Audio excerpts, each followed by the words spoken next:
This is the Mystic Seaport Museum in the United States, and the Dinghy Cruising Association are here with a stand. So we're promoting dinghy cruising here in North America. I'm a bit fearful of this because I can just see as soon as the Americans get heavily into dinghy cruising, they'll take over. As you know what they're like, Americans, when they get enthusiastic about something. But this is an extraordinary place, Mystic. So there's a wooden boat show here these 3 days over this weekend. But they've got all sorts of stuff, like steamboats that toot. They're building and repairing various ships. They've got the Joseph Conrad here. They've got the Charles W. Morgan, a whaling ship, authentic whaling ship, not a replica.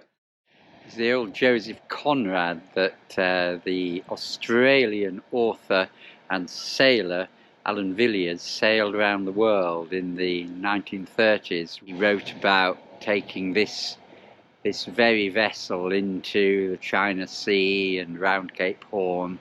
This happened during the last great period of deep water sail, so there were still grain ships going to Australia and back. The Conrad's crew were, however, just an ordinary group of British boys, recruited basically from the streets, and who took this little ship into the stormy seas of the wide Southern Ocean. Mystic Seaport Museum's collection of boats and old buildings gives a vivid impression of the life of an American seaport in the 19th and early 20th centuries.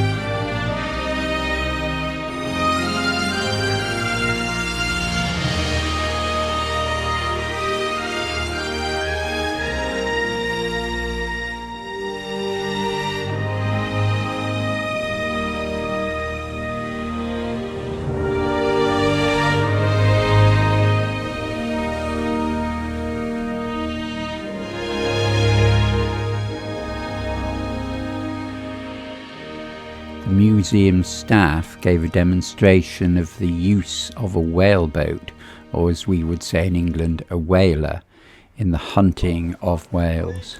They brought the boat onto the back of the whale as close as they could, and either darted it from a short distance or tried to push it right in its back of the whale. Immediately, you notice there's another harpoon here. Slip the ladder. Ladder on.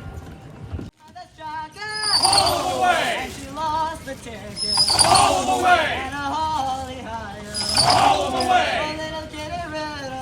Haul them away! Got a trumpet fiddle. Haul them away! Got a big hole in the middle. Haul them away! And a holly higher. Haul them away! A little banana. Haul them away! It's on a banana. Haul them away!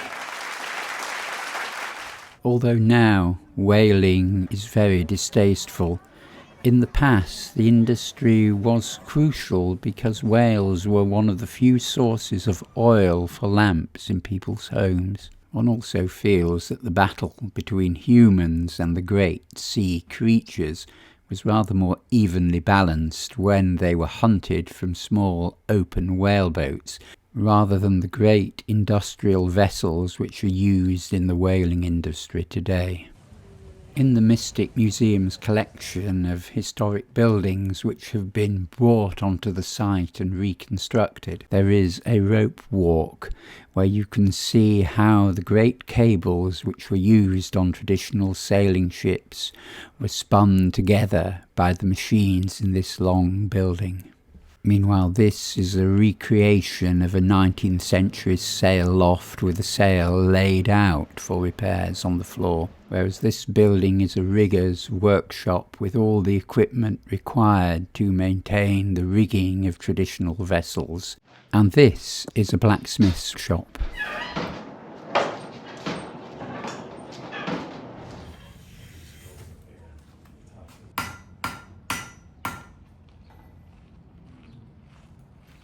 But it was not all wandering round the museum having fun.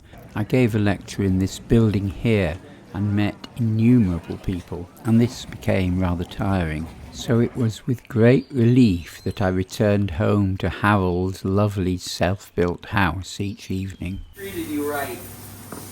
Oh, I'm being treated very right, thank you. Slap it together. What is strange to a European is what a God-fearing place America remains. There are big Protestant chapels everywhere. This one at Watch Hill, Rhode Island, which Harold took me to, is like being inside the hull of an old wooden ship. Modern Mystic is a collection of communities with various names. Much of it is attractive New England suburbia, wooden houses on spacious plots looking onto wide residential roads lined with trees. This is Kate's house where I stayed after leaving Harold's. Behind is her GP14 dinghy, and in front her dog Rosie. Oh, we're coming up to a nice vista here very shortly. So we're going trail biking. Helmet. That's what's happening. Bags on back of car, look. There we are. Not sure I'm up to trail biking.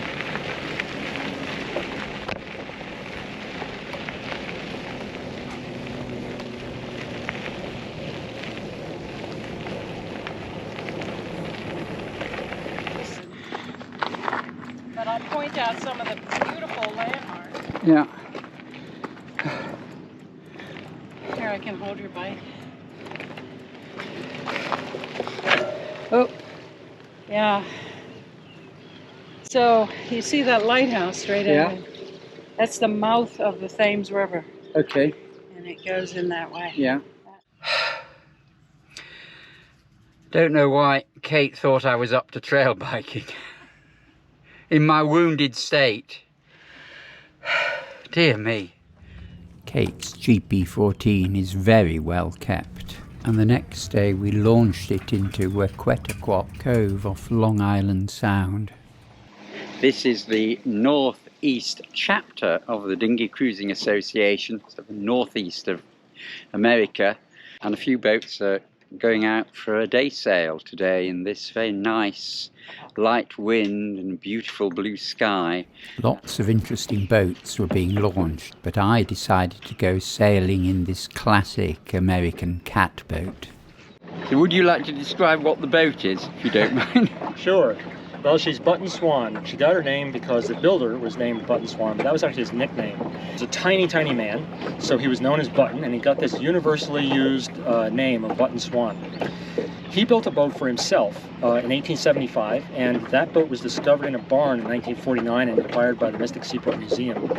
And this is a replica of that boat. She's a unique accession for the seaport, and it's a privilege to have her to sail on in these beautiful waters.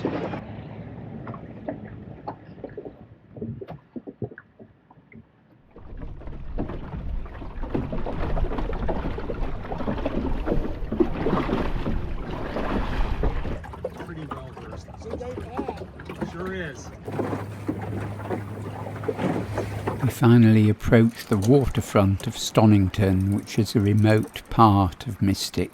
Then we moored to the pontoon, what they locally call a dock, so we could go to the nearby bar.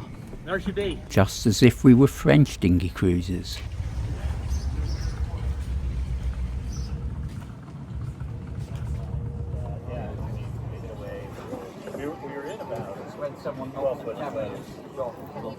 It was the 1st of July, and Stonington was already gearing up for the celebrations of the 4th of July, of Independence Day, because a famous battle happened in this place against the British Navy during the War of 1812. Stonington has a celebrated lighthouse dating from 1840, which is now a museum. I'm going in. Now clearly rather a select place to live. Stonington was originally a very poor fisher town. A large proportion of its population were of Portuguese descent, fishermen who had come here after working on the boats exploiting the Grand Banks fishery nearby. In tribute to this, I decided to sail back in a dory, inspired by the very vessels that they used on that fishery so long ago. I've got the wrong end of this main sheet, this isn't working, but yeah, if you grab the right end. It's always an adventure to get it off.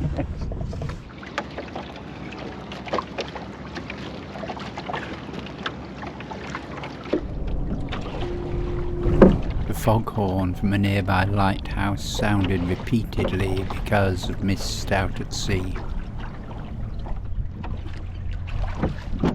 Returning to our boat launch, we ended up rowing against the tide in the Narrows.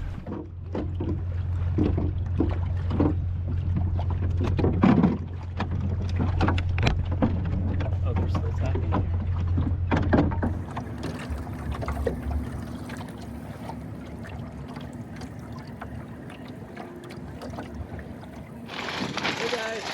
We're going to have lunch there and then go to the Herreshoff Museum. Why are we going to that one?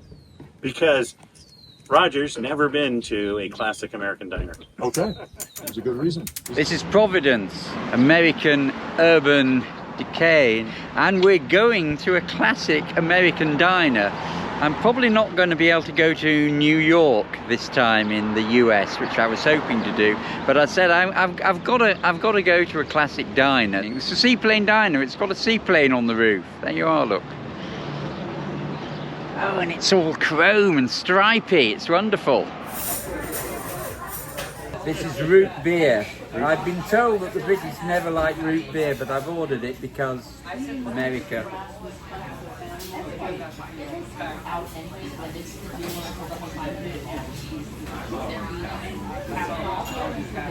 Oh, I'm saying that's nice. It's sort of vaguely liquousy. Yes. Thank you.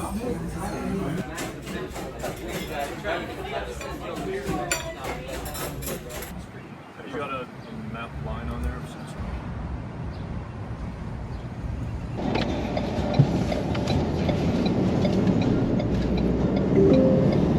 You're on the fastest route despite slower than usual traffic. You should reach your destination by 1:45 p.m.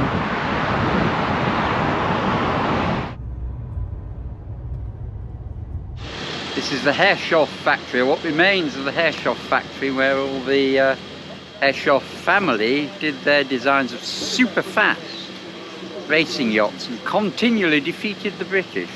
Apparently in this area there is a steam engineers club.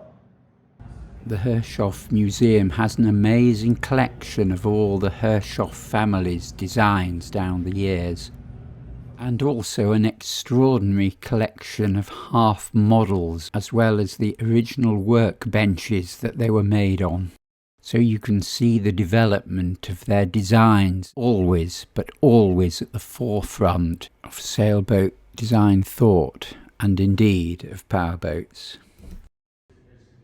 As with the other museums we visited, the Herreshoff Museum has its own workshop.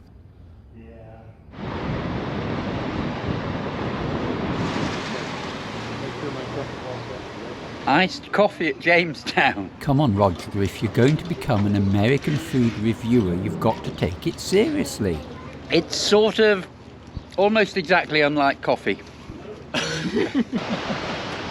This is Beavertail Lighthouse. Are we on Rhode Island? Yes. Gets a bit confusing when you're being driven around.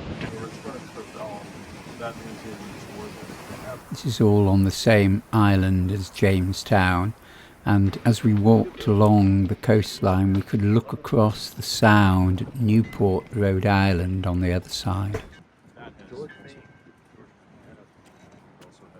It was strange to look out on the old, familiar Atlantic Ocean from the wrong side.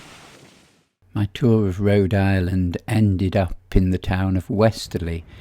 Here there is a park designed by an associate of Frederick Law Olmsted, who designed Central Park in New York City. Westerly is a classic American small town. Dane, Dave and I went to look for somewhere to eat.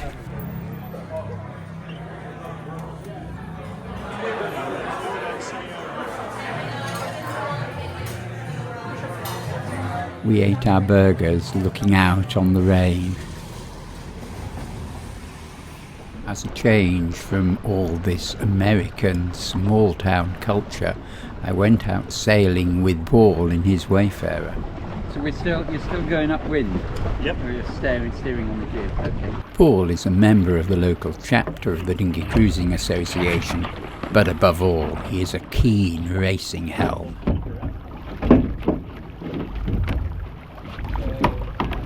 Pull the pole back. Yep. As I had foolishly agreed to crew for him in a race, I needed to practice setting the spinnaker. Oh, no, gotta put the spinnaker in the pole. Yeah, well, I've started doing that and I thought maybe he doesn't do that. That's how I would normally do Cool. And then hook. No, it. On that, let it off go. it goes. Okay, come on. You'll get there in the end. Ah, yes, of course we will. Okay, and then... Lower one. Yeah, it was the lower one, wasn't it? Yeah, like that. Yes. All right, now this goes into the reaching hook there. This one here. Yes. Okay. Yep. Cool. And cleat. With the cleat. Yeah. And then yours can go on the side. Yeah. Okay. And you want the plate there or right up? That's pretty good.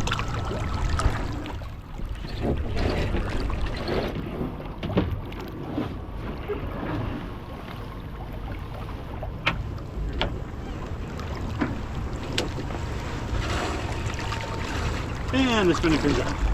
Cool. Very good.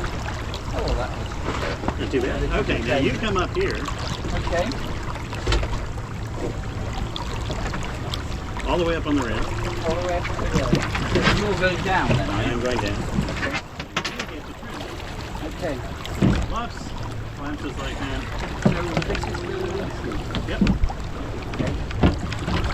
Cool. And ease it out until you see the curl, Oh, okay, yeah, then we go. and then you bring it back in. Right.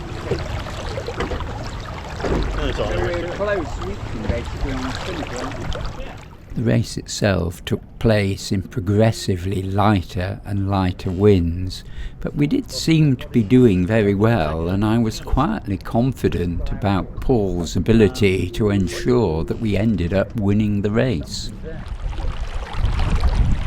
now we get the breeze.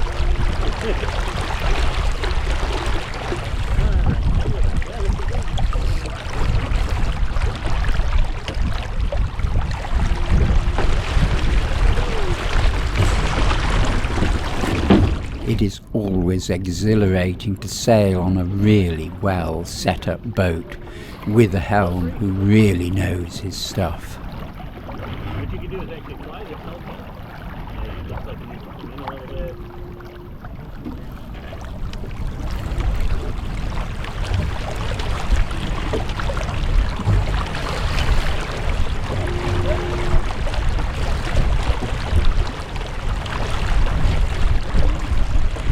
All good.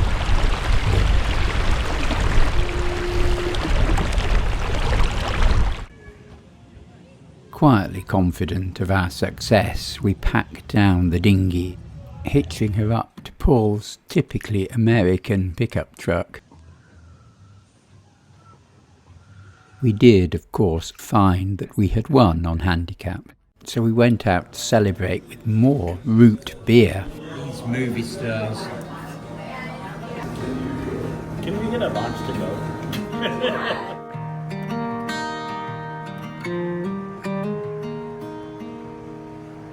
Walk with me. Let's leave the past behind. Walk with me. There's something else we need to find. Say you'll go, don't make me wait.